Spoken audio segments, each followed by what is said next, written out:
Assalamualaikum warahmatullahi wabarakatuh. Perkenalkan, nama saya Putri Zahra Pangestiawati dengan NIM 24053560957. Di sini saya akan menjelaskan mengenai hasil dari soal UTS Matematika Komputer 2. Jawaban dari nomor 1, langkah yang pertama yaitu mendefinisikan variabel X, Y, Z sebagai THR per karyawan tetap di Departemen X, Y, Z. Sedangkan THR untuk karyawan PHK yaitu 50% dari karyawan tetap, jadi 0,5 dikali setiap variabel.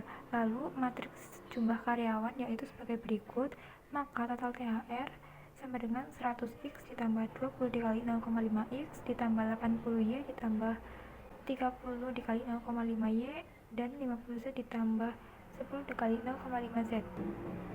Untuk kendala anggaran sebagai berikut, dan kendala minimal THR itu setiap X, Y, dan Z itu harus lebih dari sama dengan 2 juta.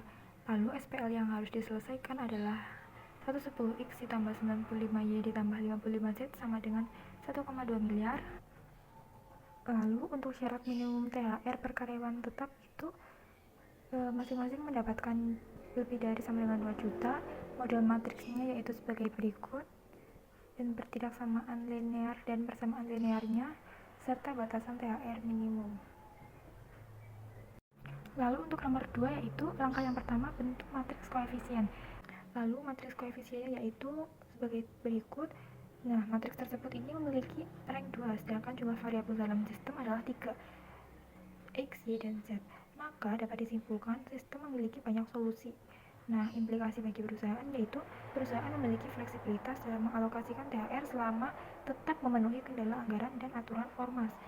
Ada berbagai kombinasi nilai THR yang bisa dipilih untuk masing-masing departemen, dan keputusan akhir bisa didasarkan pada strategi internal perusahaan. Lalu untuk nomor 3, langkah pertama yaitu mendefinisikan fungsi objektif.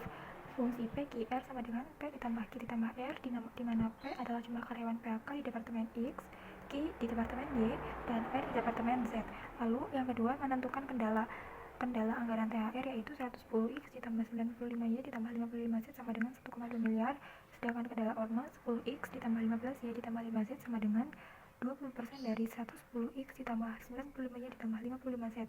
Lalu batas minimum THR per karyawan tetap yaitu setiap X, Y, dan Z lebih dari sama dengan 2 juta. Untuk langkah yang ketiga yaitu kita membentuk fungsi Lagrange. Kita menggunakan pengalih Lagrange yaitu lambda dan mu untuk memasukkan kendala ke dalam fungsi objektif.